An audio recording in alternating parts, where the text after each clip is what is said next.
Hi friends, എല്ലാവർക്കും പുതിയൊരു വീഡിയോയിലേക്ക് സ്വാഗതം. 45 വയസ്സ് കഴിഞ്ഞ് നിൽക്കുമ്പോൾ നിങ്ങളെ ഏറ്റവും കൂടുതൽ അലട്ടുന്നത് മുഖത്തെ ചുളിവുകളും പാടുകളും ആയിരിക്കും അല്ലേ? അതുപോലെ തന്നെ കണ്ണിനടിയിലെ കറുത്ത പാടുകള്, വരണ്ടതും മങ്ങിപ്പോയതുമായ മുഖമായിരിക്കും അല്ലേ? അപ്പോൾ നഷ്ടപ്പെട്ടതെല്ലാം നമുക്കങ്ങ് വിട്ടുകൊടുക്കാൻ പറ്റത്തില്ല അല്ലേ? അപ്പോൾ നമുക്ക് അതിനെ തിരിച്ചു കൊണ്ടുവരാൻ വേണ്ടിയിട്ട് ഒരു ഹോം റെമഡി ആയിട്ടാണ് ഞാൻ വന്നിരിക്കുന്നത്. നമ്മളുടെ പ്രായം കൂടുന്നതിനനുസരിച്ച് നമ്മൾ കൂടുതൽ സുന്ദരി ആകുകയാണ് ചെയ്യേണ്ടത്. അതിനു വേണ്ടിയിട്ട് നമ്മൾ കുറച്ച് കൂടുതൽ സെൽഫ് കെയർ ചെയ്യേണ്ടി വരും. സെൽഫ് കെയർ ചെയ്യാൻ വേണ്ടിയിട്ട് നമ്മൾ ഒരുപാട് പൈസ ചെലവാക്കണമെന്നില്ല. അതായത് ഒരുപാട് വില കൂടിയ പ്രോഡക്റ്റുകൾ നമ്മൾ ഉപയോഗിക്കണമെന്നൊരു നിർബന്ധവും ഇല്ല കേട്ടോ. അതുപോലെ തന്നെ കെമിക്കൽസ് അടങ്ങിയ ക്രീമുകൾ ഉപയോഗിക്കണം, സിറം ഉപയോഗിക്കണം, അങ്ങനെ ഒരു നിർബന്ധവും നമുക്കില്ല.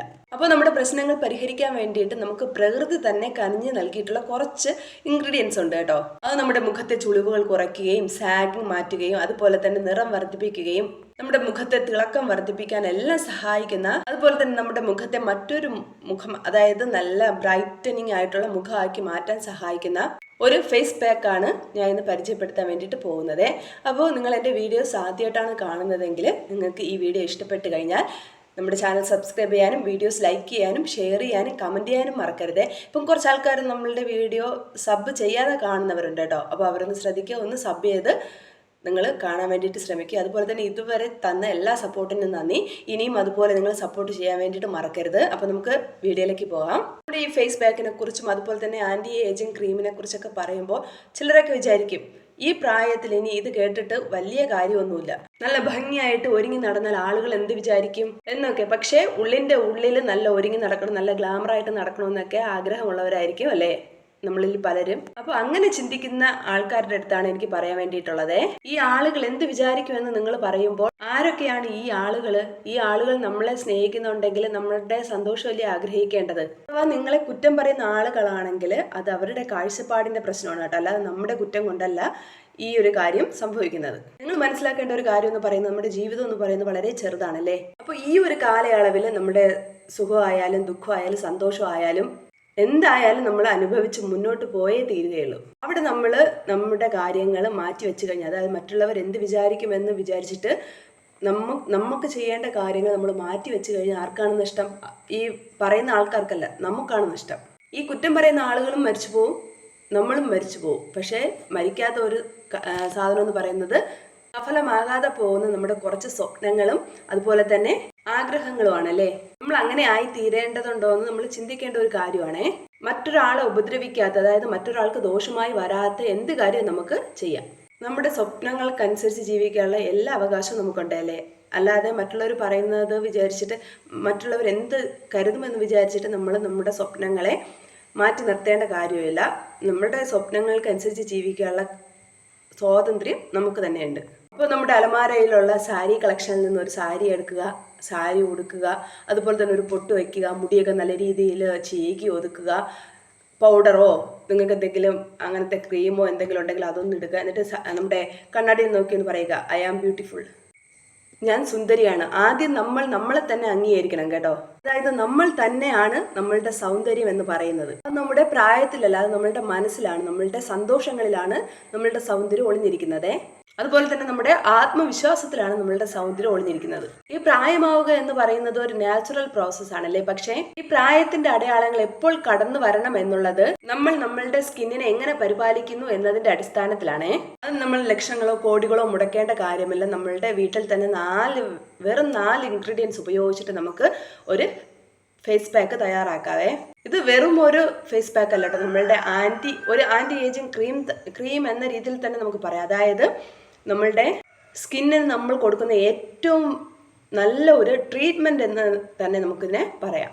ഇതിന് നമുക്ക് ആവശ്യമുള്ള ഇൻഗ്രീഡിയൻസ് എന്തൊക്കെയാണെന്ന് നോക്കാം. ആദ്യമായിട്ട് നമുക്ക് വേണ്ടത് ഒരു പപ്പായയാണ് കേട്ടോ. നല്ല പഴുത്ത ഒരു പപ്പായ നമുക്ക് ആവശ്യമായിട്ടുണ്ട്. നമ്മുടെ പപ്പായയിൽ വൈറ്റമിൻ സി ഉണ്ട്, വൈറ്റമിൻ ഇ ഉണ്ട്, അതുപോലെ തന്നെ ആൻറ്റി ഓക്സിഡൻറ്റുകളുണ്ട്. നമ്മുടെ പപ്പായ എന്ന് പറയുന്നത് നമ്മുടെ കൊളാജൻ പ്രൊഡക്ഷനെ വർദ്ധിപ്പിക്കാനും അതുപോലെ തന്നെ ഇലാസ്റ്റിസിറ്റി കൂട്ടാനും, അതായത് നമ്മുടെ സ്കിന്നിൻ്റെ ഇലാസ്റ്റിസിറ്റി കൂട്ടാനും സഹായിക്കുന്ന ഒരു ഐറ്റമാണ് നമ്മുടെ പപ്പായ. മാത്രമല്ല നമ്മുടെ മുഖത്തുണ്ടാകുന്ന ചുളിവുകളും അതുപോലെ തന്നെ സാഗിങ്ങും പാടുകളൊക്കെ മാറ്റാൻ വേണ്ടിയിട്ട് സഹായിക്കുന്ന ഒരു ബെസ്റ്റ് ഇൻഗ്രീഡിയൻ്റ് എന്ന് പറയുന്നത് നമ്മുടെ പപ്പായ തന്നെയാണ് കേട്ടോ. നമ്മുടെ സാഗിങ്ങും അതുപോലെ തന്നെ ചുളിവ് എല്ലാം കുറയ്ക്കാൻ വേണ്ടിയിട്ട് സഹായിക്കുന്ന ഘടകങ്ങൾ നമ്മുടെ പപ്പായയിൽ അടങ്ങിയിട്ടുണ്ട്.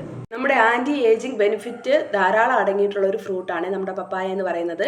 നമുക്കിതിന് ആവശ്യമായിട്ടുള്ള ഒരു പപ്പായയാണ്. ഇനി രണ്ടാമതായിട്ട് നമുക്ക് ആവശ്യമുള്ളത് ഒരു ക്യാരറ്റാണേ. നമ്മുടെ ക്യാരറ്റിലും പപ്പായയിലും നമ്മൾ പറഞ്ഞതുപോലെ ധാരാളം ആൻറ്റി ഏജിങ് പ്രോപ്പർട്ടീസ് ഉണ്ട്. മൂന്നാമതായിട്ട് നമുക്ക് വേണ്ടത് വെളിച്ചെണ്ണ, അതായത് വെർജിൻ കോക്കനട്ട് ഓയിലാണ് നമുക്ക് ആവശ്യമായിട്ടുള്ളത്. നമ്മുടെ കോക്കനട്ട് ഓയിൽ എന്ന് പറയുന്നത് നമ്മുടെ സ്കിന്നിന് നല്ല ഹൈഡ്രേഷൻ നൽകാൻ വേണ്ടിയിട്ട് ഹെൽപ്പ് ചെയ്യുകയെ. ഹൈഡ്രേഷൻ നൽകുന്നതിനോടൊപ്പം തന്നെ നമ്മുടെ സ്കിന്ന് നല്ല ബ്രൈറ്റ് ആയിട്ട് നിൽക്കാനും നമ്മുടെ വെളിച്ചെണ്ണ ഹെൽപ്പ് ചെയ്യുകയെ. നാലാമതായിട്ട് നമുക്ക് ആവശ്യമുള്ളത് ബാക്ക്കുച്ചിൻ എന്ന് പറയുന്ന ഒരു ഓയിലാണ് കേട്ടോ. ഇത് പല ആൾക്കാരും ആദ്യമായിട്ട് കേൾക്കുന്ന ഒരു ഓയിലായിരിക്കാം. ബാക്ക്കുച്ചിൻ ഓയിൽ ഇല്ല എങ്കിൽ ഇതിന് പകരമായിട്ട് നമുക്ക് ഒലീവ് ഓയിലും ആഡ് ചെയ്യാവുന്നതാണ്. നമ്മുടെ ബാക്ക്കുച്ചിൻ ഓയിൽ എന്ന് പറയുന്നത് നാച്ചുറൽ റെറ്റിനോൾ എന്ന് പറയുന്ന ഒരു ഓയിലാണ്. ഇത് നമ്മുടെ സ്കിന്നിനുണ്ടാകുന്ന നമ്മുടെ ചുളിവുകളും സാഗിങ് ഒക്കെ നല്ല രീതിയിൽ റെഡ്യൂസ് ചെയ്യാൻ വേണ്ടിയിട്ട് ഹെൽപ്പ് ചെയ്യുന്ന ഒരു ഓയിലാണ് നമ്മുടെ ബാക്ക്കുച്ചിൻ ഓയിൽ എന്ന് പറയുന്നത്. അപ്പോൾ ഈ 4 ഇൻഗ്രീഡിയൻ്റ് ആണ് നമുക്ക് നമ്മുടെ ഫേസ് പാക്ക് തയ്യാറാക്കാനായിട്ട് ആവശ്യമായിട്ടുള്ളത്. ഇനി ഈ ആൻറ്റി ഏജിങ് ഫേസ് പാക്ക് നമുക്ക് എങ്ങനെ തയ്യാറാക്കുന്നതെന്ന് നോക്കാം. അതിന് വേണ്ടിയിട്ട് നമ്മൾ നേരത്തെ പറഞ്ഞ ഒരു പപ്പായ നല്ല രീതിയിൽ കട്ട് ചെയ്ത് ചെറിയ ചെറിയ കഷ്ണങ്ങളാക്കി കട്ട് ചെയ്ത് നമുക്ക് മാറ്റാം. അതുപോലെ തന്നെ നമ്മൾ രണ്ടാമത് പറഞ്ഞ ഇൻഗ്രീഡിയൻ്റ് എന്ന് പറയുന്നത് ക്യാരറ്റാണ്. ക്യാരറ്റ് നല്ലവണ്ണം കഴുകി അതിൻ്റെ പുറത്തെ തൊലിയെല്ലാം നല്ലവണ്ണം ചീകി ചെറിയ കഷ്ണങ്ങളാക്കി കട്ട് ചെയ്ത് മിക്സിയുടെ ജാറിലിട്ട് നല്ലവണ്ണം ഒന്ന് അരച്ചെടുക്കണം. ശ്രദ്ധിക്കുക, ഒരു തുള്ളി വെള്ളം പോലും ഒഴിക്കാതെ വേണം ഇത് അരച്ചെടുക്കാൻ വേണ്ടിയിട്ട്. നല്ല ഫൈൻ പേസ്റ്റാക്കി അരച്ചെടുക്കണം. നമ്മുടെ പപ്പായക്കകത്ത് പാപ്പിൻ എന്ന് പറയുന്ന ഒരു എൻസൈം ഉണ്ട് കേട്ടോ. ഇത് നമ്മുടെ സ്കിന്നിനെ നല്ല രീതിയിൽ സംരക്ഷിക്കാൻ വേണ്ടിയിട്ട്, അതായത് നല്ല ബ്രൈറ്റൻ ആക്കി നിർത്താനും അതുപോലെ തന്നെ സാഗിങ് ഒക്കെ കൺട്രോൾ ചെയ്യാനും സഹായിക്കുന്ന ഒരു എൻസൈമാണ് പാപ്പിൻ എന്ന് പറയുന്നത്. നമ്മുടെ ഡെഡ് സെൽസിനെയൊക്കെ റിമൂവ് ചെയ്യാൻ വേണ്ടിയിട്ട് സഹായിക്കുന്ന ഒരു ബെസ്റ്റ് ഐറ്റം എന്ന് പറയുന്നത് നമ്മുടെ പപ്പായ തന്നെയാണ്. പപ്പായയിലെ ഈ പാപ്പിൻ എന്ന് പറയുന്ന എൻസൈം. നമ്മുടെ ക്യാരറ്റിൽ വൈറ്റമിൻ എയും അതുപോലെ തന്നെ ധാരാളം ആൻറ്റി ഓക്സിഡൻറ്റും അടങ്ങിയിട്ടുണ്ട്. ഇത് നമ്മുടെ സ്കിന്നിനെ നല്ല ബ്രൈറ്റ് ആയിട്ട് നിർത്താനും നല്ല യുവത്വം നൽകാനും ഹെൽപ്പ് ചെയ്യും കേട്ടോ. ഇനി നമ്മൾ ഈ അരച്ചു വെച്ച പേസ്റ്റ്, അതായത് ക്യാരറ്റും പപ്പായയും കൂടെ വെള്ളം ചേർക്കാതെ അരച്ചു വെച്ച പേസ്റ്റ്, നമ്മൾ നേരത്തെ പറഞ്ഞ വെളിച്ചെണ്ണ, ഒരു ബൗളിൽ കുറച്ച് വെളിച്ചെണ്ണ എടുക്കുക. അത് നമുക്ക് ഒരു പാനിലേക്ക് ഒഴിച്ച് നല്ലവണ്ണം ഒന്ന് ചൂടാക്കാം. ആ ചൂടാക്കുന്നതിലേക്ക് നമ്മളിപ്പോൾ അരച്ചു വെച്ച നമ്മുടെ ക്യാരറ്റിൻ്റെയും അതുപോലെ തന്നെ പപ്പായയുടെയും പേസ്റ്റ് അതിലേക്ക് ഇട്ട് നല്ലവണ്ണം ഒന്ന് ഇളക്കി കൊടുക്കണം. സ്ലോ ഫ്ലെയിം വെച്ചിട്ടാണ് നമ്മളിത് ഇളക്കി കൊടുക്കാൻ വേണ്ടിയിട്ട്. അതുപോലെ തന്നെ ഇത് കരിഞ്ഞു പോകാൻ വേണ്ടിയിട്ട് പാടില്ല കേട്ടോ. അതായത് ഒരു ബ്രൗൺ കളർ ആകുമ്പോഴേക്കും അത് നമ്മൾ റിമൂവ് ചെയ്യണം, അതായത് തണുക്കാനായിട്ട് മാറ്റി വെക്കണം. ഇത് ചൂടാക്കുമ്പോൾ ശ്രദ്ധിക്കുക, അമിതമായിട്ട് ചൂടാക്കാൻ വേണ്ടിയിട്ട് പാടില്ല. ഒരു ബ്രൗൺ ഷെയ്ഡ് വരുമ്പോഴേക്ക് അപ്പോൾ തന്നെ നമ്മളിത് ഓഫ് ചെയ്യാൻ വേണ്ടിയിട്ട് മറക്കരുതേ. ഈ മിക്സ് നല്ലവണ്ണം തണുത്തതിന് ശേഷം നമുക്ക് ഈ മിക്സ് ഒന്ന് അരിച്ചെടുക്കാം. അപ്പോൾ നമ്മൾ ഈ അരിച്ചെടുക്കുന്ന സമയത്ത് നമ്മൾ ഉപയോഗിച്ച എണ്ണ നല്ല ഗോൾഡൻ യെല്ലോ കളറായിരിക്കും കേട്ടോ. അതായത് ക്യാരറ്റിൻ്റെയും പപ്പായയുടെയും കളറ് ഈ എണ്ണയിലേക്ക് പിടിച്ചേക്കും. ഈ എണ്ണയാണ് നമ്മുടെ മെയിൻ ഐറ്റം എന്ന് പറയുന്നത്. ഈ എണ്ണയിലേക്ക് നമ്മുടെ പപ്പായയുടെയും അതുപോലെ തന്നെ ക്യാരറ്റിൻ്റെയും എല്ലാ ഗുണങ്ങളും അലിഞ്ഞു ചേർന്നിട്ടുണ്ടായിരിക്കും നമ്മൾ ഈ ചൂടാക്കുന്ന സമയത്ത്. 2 പവർഫുള്ളായിട്ടുള്ള ഇൻഗ്രീഡിയൻസ് ചേരുമ്പോൾ കിട്ടുന്ന ഒരു മാജിക്കൽ പവറുള്ള ഒരു ഓയിലാണ് ഇപ്പോൾ നമുക്ക് കിട്ടിയിട്ടുള്ളത്. അടുത്ത സ്റ്റെപ്പ് എന്ന് പറയുന്നത് നമ്മൾ ഒരു ബൗളിലേക്ക് ഒരു 4 ടീസ്പൂൺ അലോവേര ജെല്ല് ആഡ് ചെയ്യുക. ആഡ് ചെയ്യുമ്പോൾ അലോവേര എടുക്കുമ്പോൾ ശ്രദ്ധിക്കുക, നമ്മുടെ പ്യുവറായിട്ടുള്ള അലോവേര എടുക്കാൻ വേണ്ടിയിട്ട് പാടില്ല കേട്ടോ. നമ്മൾ കടയിൽ നിന്ന് മേടിക്കുന്ന, ഷോപ്പിൽ നിന്ന് മേടിക്കുന്ന അലോവേര ജെല്ല് തന്നെ തിരഞ്ഞെടുക്കാൻ വേണ്ടിയിട്ട് ശ്രമിക്കുക. അത് എന്തെന്ന് വെച്ച് കഴിഞ്ഞാൽ നമ്മൾ ഇത് 1 മാസം വരെ ഫ്രിഡ്ജിൽ സ്റ്റോർ ചെയ്ത് വെച്ചിരുന്ന സാധനമാണ്. അപ്പോഴത്തേക്ക് 1 മാസം വരെ നമ്മൾ ഈ സ്റ്റോർ ചെയ്യുന്ന സാധനങ്ങൾ ഉണ്ടാക്കുന്ന സമയത്ത് പ്യുവറായിട്ടുള്ള അലോവേര ജെല്ല് നമ്മൾ ഉപയോഗിക്കാതിരിക്കുന്നതാണ് നല്ലത് കേട്ടോ. ചിലപ്പോൾ അത് നമ്മൾ അങ്ങനെ എടുത്ത് ഉപയോഗിക്കുന്ന സമയത്ത് ചില ആൾക്കാർക്ക് ചൊറിച്ചിലും കാര്യങ്ങൾ, നമ്മുടെ അലർജീസ് ഒക്കെ ഉണ്ടാകാൻ വേണ്ടിയിട്ട് ചാൻസ് ഉണ്ട്. അതുകൊണ്ട് ഒരു കാരണവശാലും നിങ്ങൾ കുറച്ച് ദിവസം സ്റ്റോർ ചെയ്ത് വെക്കുന്ന സാധനങ്ങൾ എന്ത് തന്നെ ആയാലും, ഫേസ് പാക്ക് ആയാലും ഹെയർ പാക്ക് ആയാലും, നമ്മൾ കടയിൽ നിന്ന് വാങ്ങിക്കുന്ന അലോവേരയുടെ ജെല്ല് തന്നെ നമ്മൾ തിരഞ്ഞെടുക്കാൻ വേണ്ടിയിട്ട് ശ്രമിക്കണം. അതാവുമ്പോൾ നമുക്ക് ഒരു പേടിയില്ലാതെ ഉപയോഗിക്കാം, കേടാവാതെ ഇരിക്കും. അതാണ് ഇതിൻ്റെ പ്രത്യേകത എന്ന് പറയുന്നത്. അതുകൊണ്ട് നിങ്ങൾ ഇത് എടുക്കുന്ന സമയത്ത്, ഈ 4 ടീസ്പൂൺ എടുക്കുന്ന സമയത്ത് നമ്മുടെ കടയിൽ നിന്ന് മേടിച്ച അലോവേര ജെല്ല് തന്നെ എടുക്കാൻ വേണ്ടിയിട്ട് ശ്രമിക്കുക. ഇനി ഇതിലേക്ക് നമ്മളുടെ പപ്പായ, ക്യാരറ്റ് നമ്മൾ ചൂടാക്കി അരിച്ചെടുത്ത അതിൻ്റെ എണ്ണയിൽ ആ എണ്ണ ഈ അലോവേര ജെല്ലിലേക്ക് കുറേശ്ശെ ഒഴിച്ച് നല്ലവണ്ണം മിക്സ് ചെയ്ത് കൊടുക്കണം.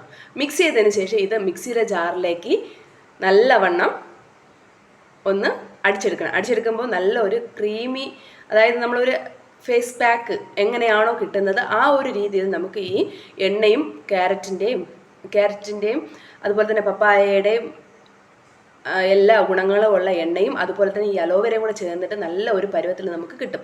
നമുക്ക് ഫേസിൽ അപ്ലൈ ചെയ്യാൻ കണക്കിനുള്ള ഒരു കണ്ടീഷനിൽ നമുക്കിത് ലഭിക്കും. ഇനി ഇതിലേക്ക് ഞാൻ നേരത്തെ പറഞ്ഞ ഒലീവ് ഓയിൽ ഉണ്ടെങ്കിൽ ഒലീവ് ഓയിൽ നിങ്ങൾക്ക് ആഡ് ചെയ്യുക. അല്ല എങ്കിൽ ഒരു 3-4 ഡ്രോപ്പ് ബാക്കുച്ചി ഓയിലും കൂടെ ആഡ് ചെയ്തിട്ട് നല്ലവണ്ണം മിക്സ് ചെയ്ത് നമുക്ക് ഫേസിലേക്ക് അപ്ലൈ ചെയ്ത് കൊടുക്കാം. ആദ്യം ഒന്ന് അപ്ലൈ ചെയ്യുക. അപ്ലൈ ചെയ്ത് ഒന്ന് ഉണങ്ങി വരുന്ന സമയത്ത് നമുക്ക് രണ്ടാമതൊരു ലെയറും കൂടെ ഇതുകൂടെ അപ്ലൈ ചെയ്ത് കൊടുക്കാം. ഇത് നിങ്ങൾ അപ്ലൈ ചെയ്യുന്ന സമയത്ത് എന്തായാലും ഉച്ചയ്ക്കൊന്നും അപ്ലൈ ചെയ്യാൻ വേണ്ടിയിട്ട് ശ്രമിക്കേണ്ട. വൈകുന്നേരം ആവുന്ന സമയത്ത് ഇത് അപ്ലൈ ചെയ്തിട്ട് മുഖം വാഷ് ചെയ്തിട്ട് നിങ്ങൾക്ക് ചെന്നിരുന്ന് ഉറങ്ങാവുന്നതാണ്. അതുകൊണ്ട് നിങ്ങളിത് അപ്ലൈ ചെയ്യുന്ന സമയം എന്ന് പറയുന്നത് വൈകുന്നേരങ്ങളിലാണ് ഇത് അപ്ലൈ ചെയ്ത് കൊടുക്കേണ്ടത്. അപ്ലൈ ചെയ്യുന്ന സമയത്ത് നിങ്ങൾ ശ്രദ്ധിക്കേണ്ട മറ്റൊരു കാര്യം എന്ന് പറയുന്നത്, ഇത് അപ്ലൈ ചെയ്യുന്നതിന് മുമ്പായിട്ട് നമ്മുടെ മുഖം നല്ല വൃത്തിയെ വാഷ് ചെയ്ത് ക്ലെൻസ് ചെയ്തിരിക്കാൻ വേണ്ടിയിട്ട് മറക്കരുതേ. നമ്മുടെ ബാക്കുച്ചിൻ ഓയിൽ എന്ന് പറയുന്നത് ഒരു ആൻറ്റി ഏജിങ് ഓയിലാണെന്ന് ഞാൻ നേരത്തെ പറഞ്ഞു. അതുപോലെ തന്നെ റെറ്റിനോളിന് സമാനമായി പ്രവർത്തിക്കുന്നത് കൊണ്ട് ഇത് നാച്ചുറൽ റെറ്റിനോൾ എന്നാണ് അറിയപ്പെടുന്നത്. അതുപോലെ തന്നെ കൊളാജന്റെയും ഇലാസ്റ്റിന്റെയും നമ്മുടെ കണ്ടീഷൻ കൂട്ടാനും, അതായത് നല്ല രീതിയിൽ കൊളാജന്റെയും ഇലാസ്റ്റിന്റെയും അളവ് കൂട്ടാനും, അതുപോലെ തന്നെ അൺഈവൻ ആയിട്ടുള്ള സ്കിന്നിനെ ഈവനാക്കി നിർത്താനും, ചുളിവ്, കറുത്തപ്പാട്, കണ്ണിന്റെ താഴേക്കുള്ള കറുത്തപ്പാട്, വരകൾ, അതൊക്കെ മാറാൻ വേണ്ടിയിട്ടും ഈ ഒരു ബാക്കുച്ചിൻ ഓയിൽ ഹെൽപ്പ് ചെയ്യും കേട്ടോ. ഇത് നമുക്ക് ഓൺലൈനിൽ ലഭിക്കുന്നതാണ്. ബാക്കുച്ചിൻ ഓയിൽ എന്ന് പറയുന്നത് നമ്മൾ അടിച്ചു കൊടുക്കുമ്പോൾ നമുക്ക് ലഭിക്കുന്നതാണ് ബാക്കുച്ചിൻ ഓയിൽ. അപ്പോൾ നമ്മളിത് അപ്ലൈ ചെയ്ത് എന്തായാലും നമ്മൾ ഒരു മാസം വരെ ഇത് നമുക്ക് ഫ്രിഡ്ജിൽ സൂക്ഷിക്കാൻ വേണ്ടിയിട്ട് പറ്റും. അതുകൊണ്ട് നമ്മൾ ഒരു മാസത്തേക്കുള്ളത് ഈ ബാക്കുച്ചിൻ ഓയിലൊക്കെ കിട്ടാൻ വേണ്ടിയിട്ട് വളരെ പ്രയാസമുണ്ട് കേട്ടോ. അതുകൊണ്ട് ഒരു മാസത്തേക്കുള്ളത് നമുക്ക് ഫ്രിഡ്ജിൽ സൂക്ഷിക്കാവുന്നത് കൊണ്ടും ഇത് നമ്മൾ ഒരു എയർ ടൈറ്റായിട്ടുള്ള ഒരു ബൗളിലല്ല എങ്കിൽ ഒരു കണ്ടെയ്നറിൽ സൂക്ഷിക്കാവുന്നതാണ് കേട്ടോ. ആവശ്യത്തിനെടുത്ത് അപ്ലൈ ചെയ്തിട്ട് ബാക്കി നമുക്ക് ഫ്രിഡ്ജിൽ വെക്കാവുന്നതാണ്. അപ്പോൾ നമ്മളിത് അപ്ലൈ ചെയ്ത് ഒരു അരമണിക്കൂർ വരെ നമുക്കിത് ഫേസിൽ ഇട്ടേക്കാം കേട്ടോ. അരമണിക്കൂർ കഴിഞ്ഞിട്ട് നമുക്ക് നോർമൽ വെള്ളത്തിൽ കഴുകി കളയാം. വളരെ നല്ല റിസൾട്ട് കിട്ടുന്ന നല്ല എഫക്റ്റീവ് ആയിട്ടുള്ള ഒരു ഫേസ് പാക്കാണ് ഇന്ന് ഞാൻ പരിചയപ്പെടുത്തിയത് കേട്ടോ. അപ്പോൾ നിങ്ങളിതൊന്ന് ട്രൈ ചെയ്ത് നോക്കാൻ വേണ്ടിയിട്ട് ശ്രദ്ധിക്കുക. ഇതെല്ലാം നമുക്ക് സിമ്പിളായിട്ട് ചെയ്യാവുന്നതാണ്. ചുമ്മാ കെമിക്കൽ അടങ്ങിയ ക്രീമുകൾ വാരി തേക്കുന്നതിനേക്കാൾ ഇതൊക്കെ നമുക്ക് നാച്ചുറലായിട്ട് കിട്ടുന്ന സാധനങ്ങളാണ്. അപ്പോൾ ഇത് ഉപയോഗിച്ചിട്ട് നമുക്ക് നമ്മളുടെ സ്കിന്നിൻ്റെ സാഗിങ് ഒക്കെ മാറ്റി മുഖം നല്ല ബ്രൈറ്റ് ആക്കി സംരക്ഷിക്കാൻ വേണ്ടിയിട്ട് സാധിക്കും. നിങ്ങളിത് ആഴ്ചയിൽ ഒരു 4 പ്രാവശ്യമെങ്കിലും അപ്ലൈ ചെയ്യാൻ വേണ്ടിയിട്ട് ശ്രമിക്കണം കേട്ടോ. എങ്കിൽ നല്ല ഒരു റിസൾട്ട് നമ്മുടെ മുഖത്തിന്, അതായത് നമ്മുടെ സ്കിന്നിനുണ്ടാകും. അപ്പോൾ നിങ്ങളിതൊന്ന് ട്രൈ ചെയ്ത് നോക്കുക. അതുപോലെ തന്നെ ഞാൻ നേരത്തെ പറഞ്ഞതുപോലെ നിങ്ങൾക്ക് ഈ വീഡിയോ ഇഷ്ടപ്പെട്ട് കഴിഞ്ഞാൽ ചാനൽ സബ്സ്ക്രൈബ് ചെയ്യാനും ലൈക്ക് ചെയ്യാനും ഷെയർ ചെയ്യാനും കമൻറ്റ് ചെയ്യാനും മറക്കരുത്. അപ്പോൾ നമുക്ക് പുതിയൊരു ടിപ്പുമായിട്ട് കാണാം. അതുവരേക്കും ബൈ ബൈ.